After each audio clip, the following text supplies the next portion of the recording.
This week I learned I don't think I have a single drop of British blood in me.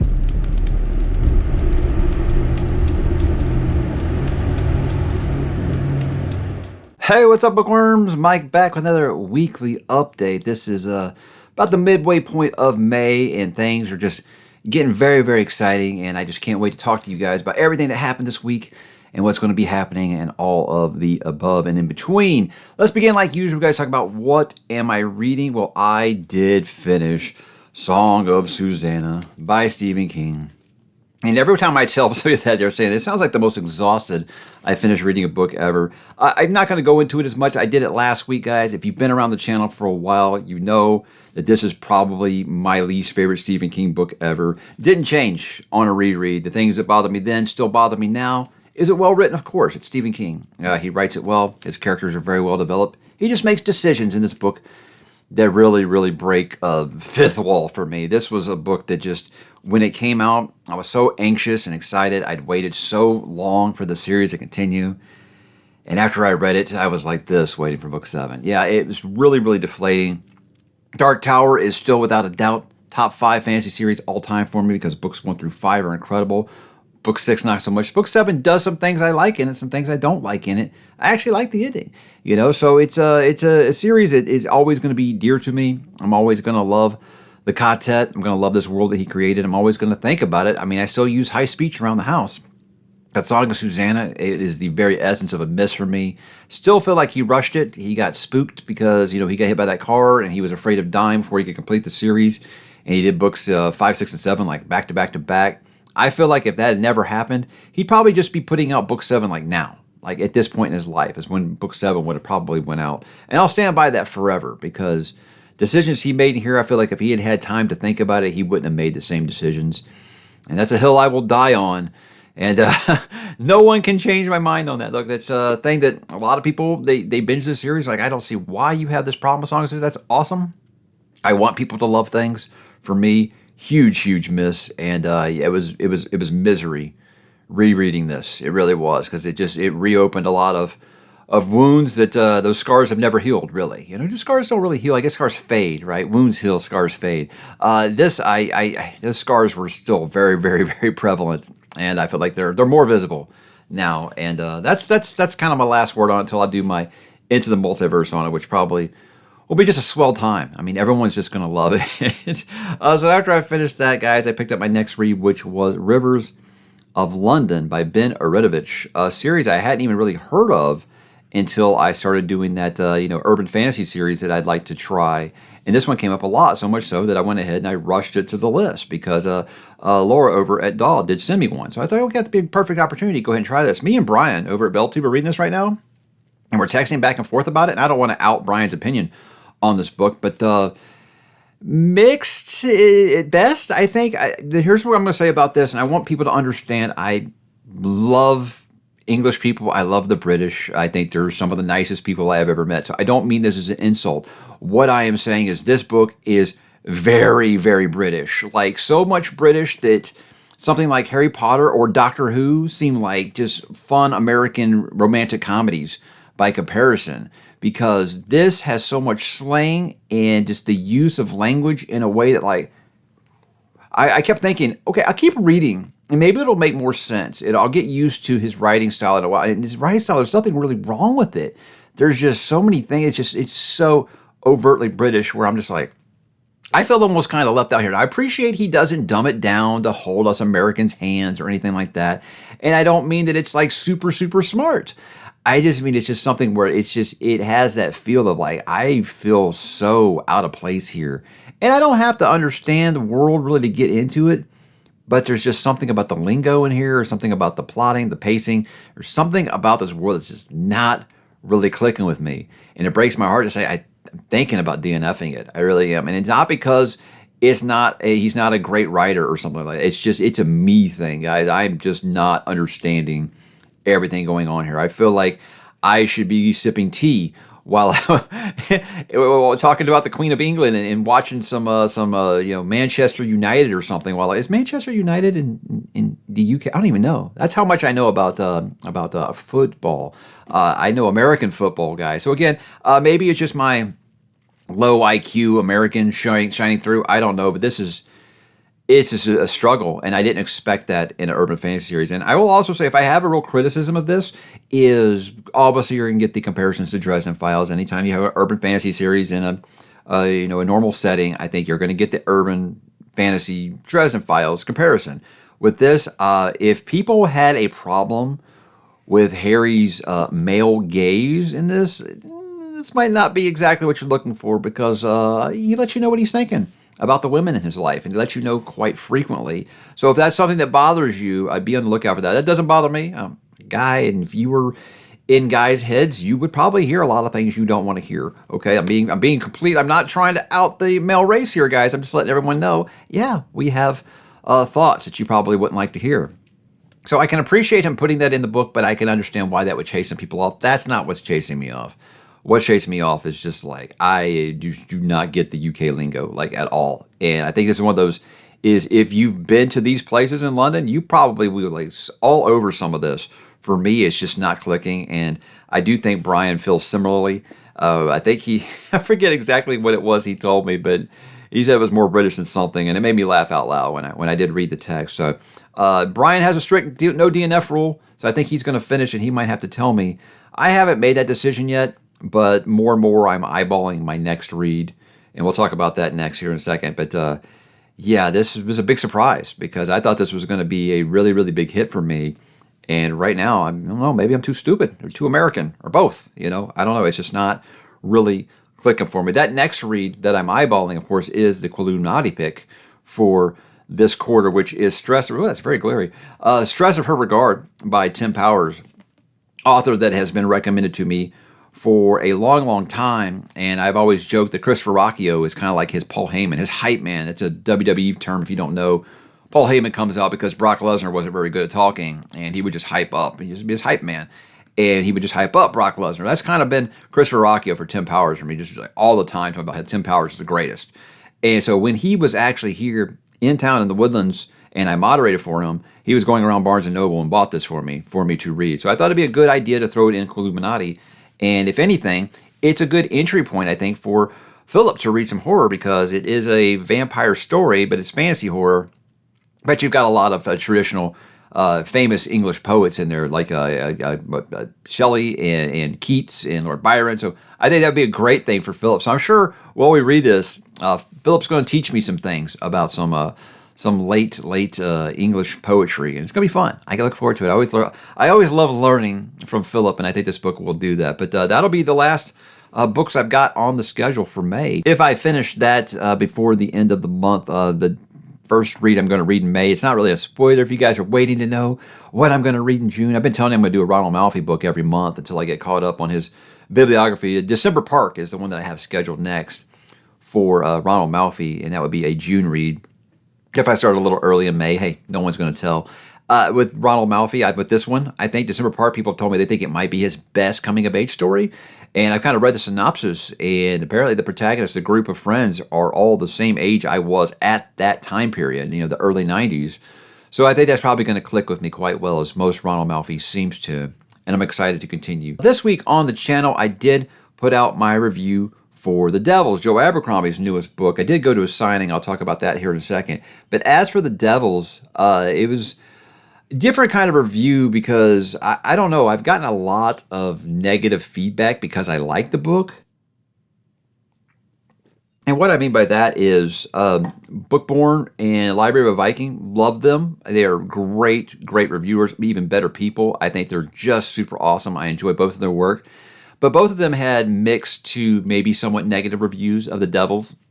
And a lot of the comments were like aimed towards me and Petrick that, well, at least those two can be genuine, because Petrick and I can't, because we don't want to not get arcs anymore. And it's like, what in the world, man? I've given negative comments and responses. I've DNF'd arcs before.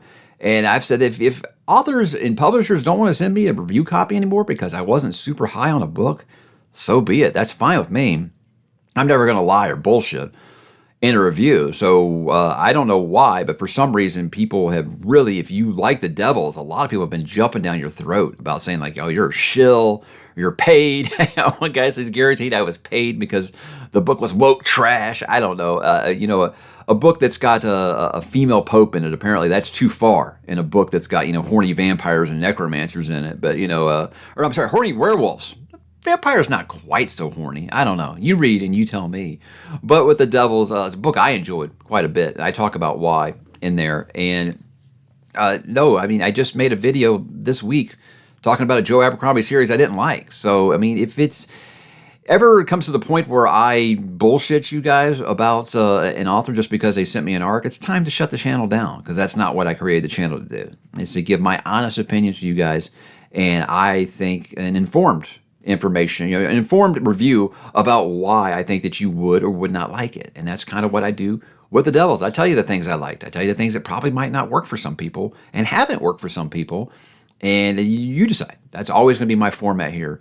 And I'm never going to lie to you about liking or disliking a book. It's going to be real with you all the time. I mean, I think that goes to show with several books that are super, super popular that I didn't like. And that's what I talked about with my unpopular opinion on fantasy series I didn't like. Now, I think a video like that's always going to get the kind of attention you expect it to get. I admit I probably went a little too far with my thumbnail. I just put "these suck" real big on the thumbnail. And in the intro, I just kind of jokingly said, "These books suck." Just kidding. Obviously, it was meant to be tongue-in-cheek. And now this is meant to be vitriolic. They're great authors. These are amazing series for some people. They just didn't hit the mark for me. And that's really what the basis of an unpopular opinion video is I just didn't like these as much as everybody else, and that's why it is an unpopular opinion, and that's fine. That's fine. I know that some people, that's going to be like, I'm insulting their kids. I get that. I say that I really expected Witcher fans to be the nastiest, but they've actually been quite nice. It's been the Cradle fans that really, really have jumped all over, and the Fitz and the Fool fans. Yeah, I got some really, really snarky comments from there. But again, you expect that with a video like that. But again, I definitely don't think any of those suck. It was meant to be tongue-in-cheek. Maybe I missed the mark on that. Again, I even say in that video, I'm not very funny. And maybe that just goes to prove it. But I always like to talk about some series that maybe just missed the mark for me, and why. And maybe people can convince me to retry them or look at them from a different angle, because I didn't finish all this here. I think the most of them I didn't finish on there. So I always say never with things like that. But right now I look at those series, I say, yeah, those are some ones that really, really let me down, and I know that they're beloved. Now, using Goodreads, their rating scale as a barometer, maybe that's not the best, because I know everybody on Goodreads is either 5 stars or 1 star. It seems to be the no in between on something like that. But that's the grading scale that I use in that, and that may be an unpopular opinion as well. Did it in case you missed it, which was just me talking about Unwind by Neal Shusterman, really short one, just a couple minutes, and saying that I think that might have been more of a trendsetter than you would think, because it did predate Hunger Games. And I can look at that and see a lot of things that Hunger Games might have borrowed. A lot of the YA dystopian genre that blew up there around Hunger Games, I think they might have actually kind of fed off of what Neal Shusterman did there. And I think it's not a series that went unnoticed. It sold millions of copies, so obviously it did very, very well. But just saying that, I feel like no one really talks about this series. I felt like I should have started with this before Scythe, because Arc of a Scythe, I loved book 1. Book 2 was good. Book 3, awful. But book 1 in Unwind, I really, really enjoyed. So I'm thinking Neal Shusterman is going to be an author I really do dig. And I'm 3 of the 4 books I've read of his, I really enjoyed. So I'm looking forward to continuing with the Unwind dystology, as it were. And I also got that Skinjacker trilogy, I think it's called. I don't know much about it, but at this point, yeah, I think I'm going to try just about anything by Neal Shusterman. Because sometimes I think you reading some YA is like every once in a while, you don't want the steak for dinner. You're just going to go have the fast food cheeseburger over at McDonald's or something. I have no problems with that. And I'm not saying that means it's lower quality. I'm just saying as an adult fantasy fan, have no problems reading YA books as long as it's not love triangles, That's just where I kind of stand on it. You guys can decide. I was a guest over on Talking Stories. John, and his family, they had their launch party for Discovery, which just came out. John did send me a copy. Thank you, John. I felt kind of weird because I was the only one on that stream that hadn't read it yet, but I'm so glad that he did invite me because John, super nice guy, great community that he's built over there, and it was really amazing. It was just an outpouring of positivity for the first hour or so of that stream, and then one of the guys from ℓ𝕬𝕣𝕠𝕜𝕤 put on a turtleneck, and then everybody just kind of turned it into a roast. And, so well, watch that stream if you miss it, and you'll see what I mean. But it was a great time. I was there for a couple of hours. And I want to thank John again for inviting me and for sending me a copy of Discovery. I know you're going to have great success. He did make a big announcement in there in case you missed it. So watch that stream if you want to know more. So the Abercrombie signing, I did go to.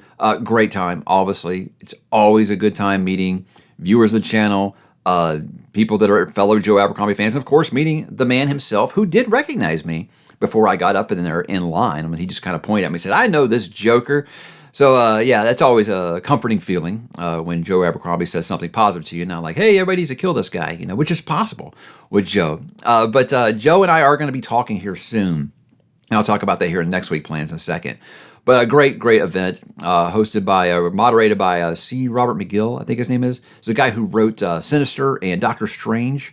So that was a surprise. He looked and sounded like the dude from Big Lebowski because we were in Austin. It just kind of made sense, but fun trip. And it was really awesome meeting a lot of people.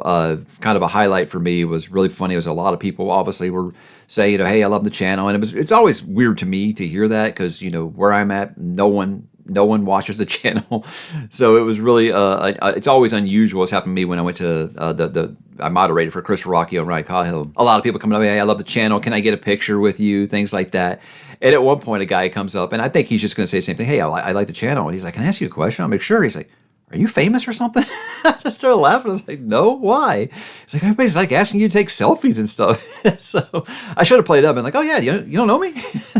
But it's fun. It was a fun time. Great people, obviously. You're around a lot of Joe Abercrombie fans. The humor is going to be fast and loose, and it was a really fun event. And I'm glad that the book people did open it up to a larger venue, and I got a chance to go because the original version sold out, and I didn't have tickets. So when they opened up, I had about 50 people message me immediately, be like, hey, buy your tickets now. So thank you guys.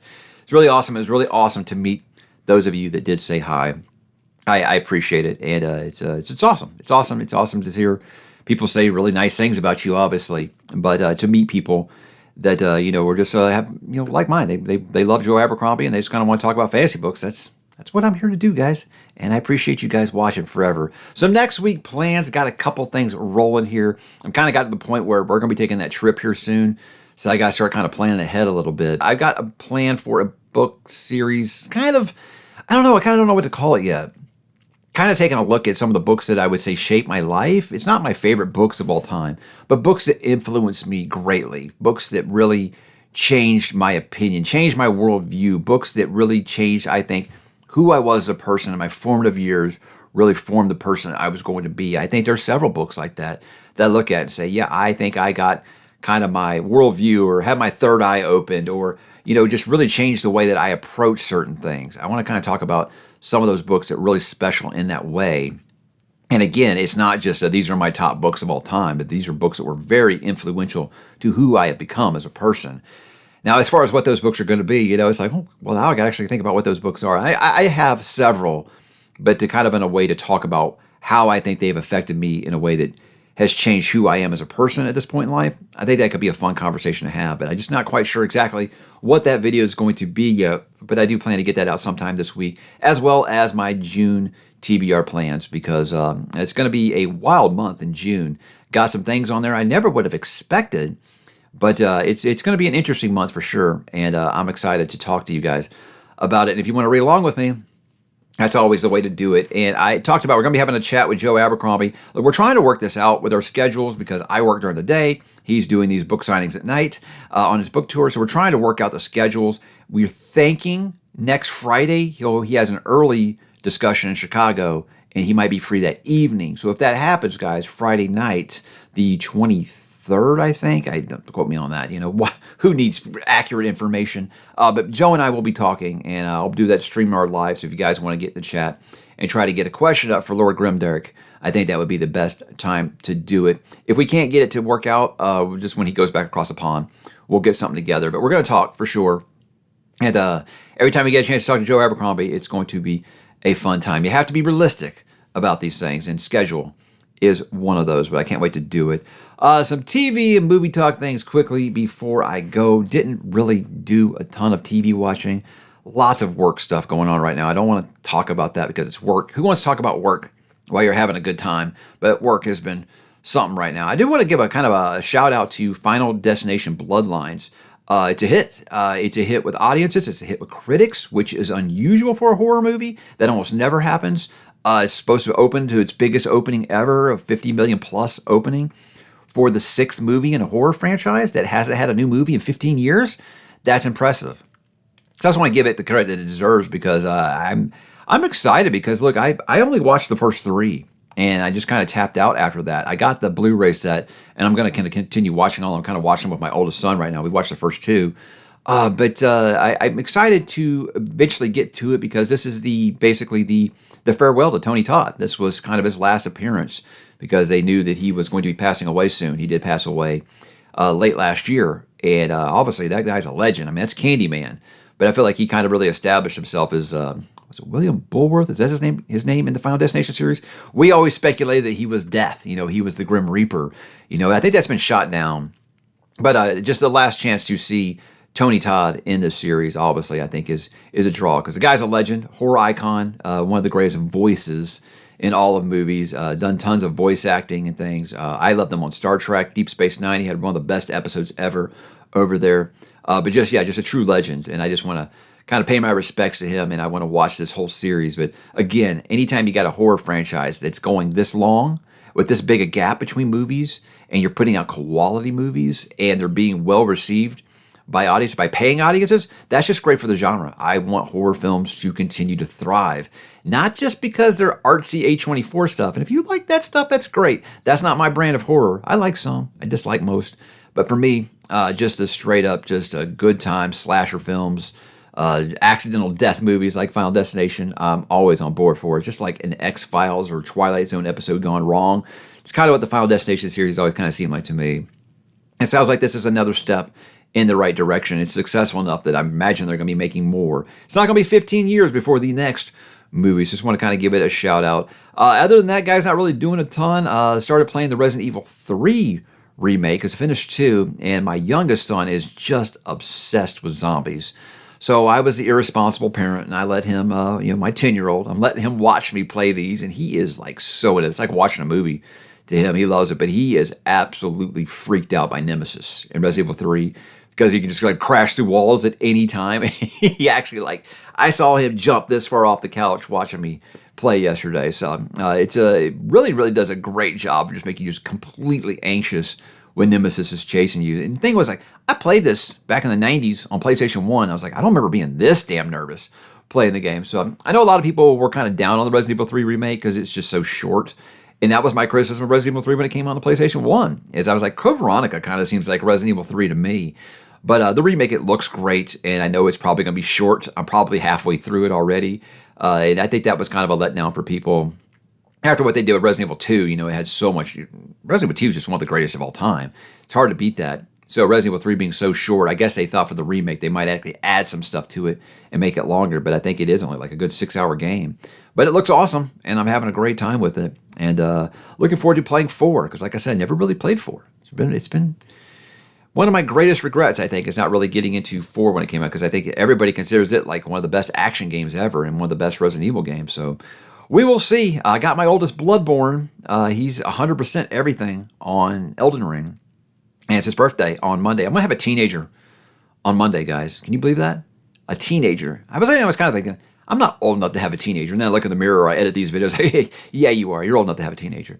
But I thought the best step would be for him to go back and play Bloodborne because he loved Elden Ring so much. But he's 100% all the trophies and everything. I thought that game was going to own him, and he owned that game. So maybe he's just really damn good at these games. So everybody said you got to go back and show him Bloodborne. That Bloodborne might be one of the best games ever. There's a lot of Bloodborne greater than Elden Ring people out there. So we'll see how he feels about it. But yeah, that's kind of what's going on around the house in gaming and all those things. Guys, I'd love to know what you're up to. What are you watching? What are you reading? What do you listen to? What are you playing? I'd love you to drop in the comments and let me know. So hit me there, guys, in the comments, and I will talk to you down below.